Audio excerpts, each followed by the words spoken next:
Hello everyone, అందరు ఎలా ఉన్నారు? నేను చాలా చాలా బాగున్నాను.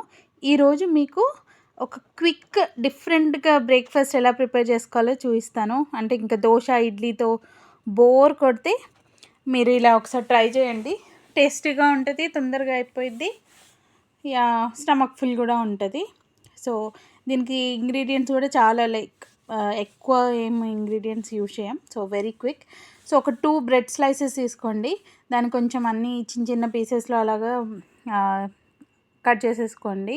దాని తర్వాత ఒక హాఫ్ గ్లాస్ మిల్క్ యాడ్ చేయండి. ఒక 2 ఎగ్స్ తీసుకోండి. 2 ఎగ్స్ తీసుకొని అది బాగా మిక్స్ చేయండి దాంట్లో. సో నేను ఈరోజు వెజిటేబుల్స్ ఏం తీసుకున్నానంటే క్యారెట్, బీన్స్, ఒక హాఫ్ క్యాప్సికమ్ అలా తీసుకున్నాను. ఒకవేళ మీ దగ్గర ఇంకేమైనా వేరేవి యాడ్ చేసుకోవాలంటే యాడ్ చేసుకోవచ్చు. స్వీట్ కార్న్ ఇలా కూడా యాడ్ చేసుకోవచ్చు. So it's up to you.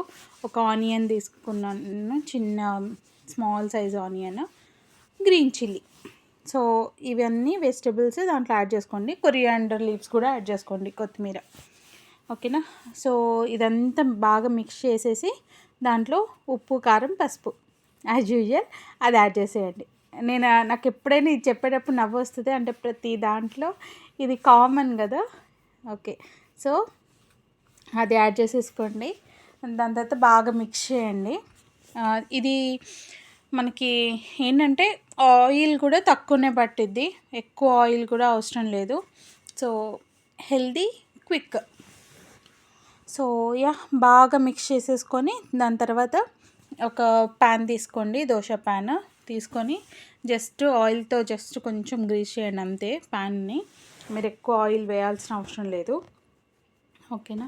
So నేను లైట్గా ఒకసారి డిప్ చేసేసి లైట్గా స్ప్రెడ్ చేశాను అనమాట oil through out the pan. దాని తర్వాత ఇంకా ఆ బ్యాటర్ యాడ్ చేసుకోండి. యాడ్ చేసుకొని చిన్న చిన్నగా వేసుకోండి, లైక్ ప్యాన్ కేక్స్ టైప్లో అలా యాడ్ చేసుకోవచ్చు. లేదు మీకు అంత ఓపిక లేదు, మేము పెద్దదే ఒకటే వేసుకుంటామంటే it's up to you, your choice.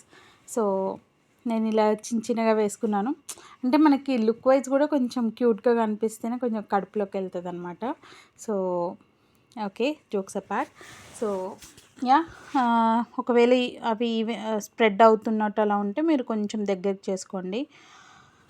So ఇదేముంది, omelette లాగే ఉంది అంటారా? సో మేబీ ఇది ఆమ్లెట్ లాగే ఉండొచ్చు, బట్ ఇక్కడ మనం ఎక్స్ట్రా ఆమ్లెట్లో అన్ని వెజీస్ అలా యాడ్ చేసుకోము రెగ్యులర్గా, అండ్ మిల్క్ కూడా యాడ్ చేసుకోము, బ్రెడ్ కూడా యాడ్ చేసుకోము. So this is the difference అంతే. కానీ దాని టేస్ట్ దీని టేస్ట్ డెఫినెట్గా వేరియేషన్ ఉంది. ఇది కొంచెం ఎక్కువ మనకి ఆమ్లెట్ ఒకటి తిన్నా నాకైతే కడుపు నిండదు. సో కొంచెం ఇలా బ్రెడ్ ఇలా యాడ్ చేస్తే ఇది కొంచెం స్టమక్ ఫుల్గానే అనిపిస్తుంది. సో అంటే క్విక్గా ఈజీగా కొంచెం టేస్టీగా ఇలా అయిపోవాలంటే ఇలా మీరు ప్రిపేర్ చేసుకొని దానికి కొంచెం కీరా అయినా యాడ్ చేసుకోండి. అలా ఏమైనా ఫ్రూట్స్ అలా ఇంటేక్ చేయండి. That's all. Tasty tasty breakfast ready. Bye.